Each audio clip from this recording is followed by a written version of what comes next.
Not going to lie, in the industry of football, I'm pretty big deal. Are you? Not really. Here is a tweet today from Matt Miller. He is a NFL draft scout, and he is a legitimate scout. Could you read that, Kristine, for the audience, too? Yes. Was just told that when Josh Rosen makes a decision on the 2018 NFL Draft, Colin Cowherd will get the news first and to ignore any other reports. Did you plant this? Did you pay him? John, what do you make of that? I didn't know that he was on your payroll, so that's nice. I've never seen someone say ignore all other reports. Yeah, it just seems a little fishy. If Feldman has it, we're supposed to think Feldman's just lying to us. But if you have it, it's legit. Okay, I've told you before. Where'd that come from? I don't know where it came from. It came from Matt Miller. Here's the way it's going to work. Can I just tell you? I've been saying this for months. Rosen and Darnold are the first two players taken. I don't want to hear about running backs and left tackles. They're going 1 and 2. Now, if Cleveland has a pick, Darnold's a better fit. I said if San Francisco had the number 1 pick, you can make an argument Rosen's the better pick. I think Rosen would be better suited. I think his prototype is a better version of Matt Ryan. I think Darnold has got this playmaking, tough, thick, physical component. You could put him in Pittsburgh. You could put him in Baltimore. They both have places they'd fit better. They're both going to be successful. They're both going to be nice NFL quarterbacks. They're both really talented. I actually have met Josh Rosen, his mother a few times, and Josh a couple times. I know Sam a little better. They're both the number 1 and 2 picks. Now this is funny because I read this and I've never been told that I'm going to get the story. That even though UCLA is 5 minutes away, this is news to me.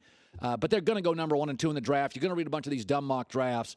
If they don't have these two number 1 and 2, you're kidding yourself. Go look at the NFL playoffs. Who's getting in? Teams with good quarterbacks. Who's not? Teams that don't have good quarterbacks. So don't worry about the mock drafts. All right, can I do a prediction time really quick here? I want to do a prediction time. I want to go on record. Are we taping this? I want this to go on record. Okay, I've been critical of Baker Mayfield, the police videos, in the warm-ups, throwing the ball at TCU. I'm not into that crap at all.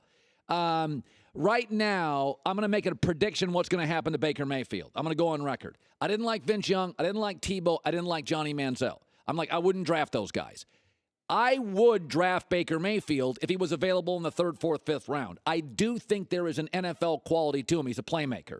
But I'm not influenced by awards and yards and titles and Heismans. Never forget, being flashy helps you win a Heisman. Cam, Manziel, RG3. Here's what we know doesn't translate to the NFL at quarterback. Being flashy. Russell Wilson doesn't talk. Brady, Flacco. A lot of these guys are boring. Flashy is great for college. It is a negative in the NFL. And it just doesn't translate. But I'm going to tell you what's going to happen. I'm going to make a prediction right now, and you can just put it down. Oklahoma faces Georgia in one of those 2 playoff games, and Bama faces Clemson. I'm going to lay it out there for you right now. Oklahoma is going to beat Georgia, and they're going to beat them by more than a touchdown. They have the offensive line to keep Georgia's pass rush away, and a freshman quarterback's not beating Baker Mayfield. Oklahoma's going to beat Georgia. I think Georgia's the 3rd best SEC team. I think Bama, Auburn, even though Auburn beat Bama at home, Bama, Auburn, Georgia. The second thing is Bama's going to beat Clemson. It's going to be close. It's going to be real physical, but Alabama's incredibly well rested. It's like they got extra time. Bama's going to beat Clemson. And then Oklahoma, they match up with Alabama's front 7. Oklahoma is going to beat Bama for the national title. And so what's going to happen here is Baker Mayfield in the next month is going to win the Heisman, and he's going to win the national championship, and people are going to go bonkers for Baker Mayfield. And I just want to put it on record. He's not Rosen. He's not Darnold. He's not. I don't care about anything other than qualities. Body type, he's 5'11". 40-yard dash, he runs a 4.8. Okay, I've heard people compare him to Russell Wilson. Russell Wilson is a great American athlete. Mayfield's a good one, and he's tiny with a police video. Do not compare him to Deshaun Watson. Do you understand how good of an athlete Deshaun Watson is? Because Mayfield's going to beat he's going to beat Alabama. So Baker Mayfield's going to beat Alabama, and everybody's going to go, he's Deshaun Watson. Deshaun Watson beat Alabama. Do you understand how great of an athlete? Let me put it in context for you. How great of an athlete Deshaun Watson is. The state of Georgia, there's 5 states in the country. 5 states in the country that produce massive high school football talent. Number 1 is, and I don't know the order, but these are the 5. Florida, Texas, California, and I'll even make it 4, Georgia. Those are the big 4. Georgia produces almost as much high school football talent as California. Georgia has 9 million people in it. California has 38 million people. Georgia produces almost as much high school football talent and athletic talent as California. Now think about this.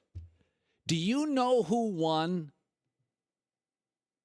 the Georgia high jump championship several years ago as an 8th grader? Deshaun Watson. As an 8th grader in the state of Georgia. All those athletes as an 8th grader. Russell Wilson is a great American athlete. Deshaun Watson is a remarkable American athlete. This guy's a better version of Johnny Manziel. Baker Mayfield's a 4.8 40. He may be the nicest kid in the world. But, man, what's going to happen? He's going to win the Heisman, and he's going to win the national championship, and he's going to beat Alabama to do it, and people are going to lose their mind. And finally, Baker Mayfield, I believe, is going to win the Heisman. Baker Mayfield, I believe this to be true, is going to win the national championship over Alabama. I think Bama's going to beat Clemson. Oklahoma's going to beat Georgia. Then Baker Mayfield and Oklahoma are going to be the national champs. I think he's going to get drafted very, very high. I'm not into him. I'm not. That's my take. I wasn't into Vince Young. I wasn't into Tebow. I wasn't into Manziel. I'm not into Baker. I do think he's an NFL player. I think he's much more talented than Johnny Manziel and Tebow. Vince Young's more talented but didn't work. What is your inside info on Mayfield, the video, the backlash? Where do you stand? It's so funny, Colin, because I watched the Fox networks on Saturday when I'm doing the NFL games on Sunday, and Brady Quinn went on that Big 12 championship game and said he's the most accurate passer he's ever seen in college or the pros. Joel Klatt has built many statues for Baker Mayfield over the last 4 years. Like, we love Baker Mayfield on Fox, but what you're saying right now is all this stuff about whether you're comfortable with him or not. The bottom line is this. When he gets to that combine, 2 things are going to happen. 1, he's going to stand on a scale and get measured. If he's under 6 feet, I don't care if this kid is the greatest athlete to ever play the game. If he's under 6 feet, he might not get drafted in the first round. And second of all, they're going to meet with players in the room in Indy. What happens is they get in a hotel room, a team, and they get to meet with players for 15 minutes. They go one by one by one. Baker Mayfield, is what I'm told, is a combine dream. He's going to walk into that room after these teams have met with 7 other quarterbacks spitting cliches, and they're going to fall in love with Baker Mayfield. So if he's over 6 feet and he gets in these rooms, I'm telling you, he's going in the first round. Teams fall in love with charisma. Do I trust him? I don't know the kid, but everyone else is telling me he's one of those guys who will own the room, and he's a very accurate passer. So yes, first-round talent. All it takes is one team to fall in love. Thanks for watching. Subscribe here to get the latest from the show. Also, be sure to check out more of the best clips from The Herd, or go watch a few segments from the newest show on FS1, First Things First, with Chris Carter and Nick Wright.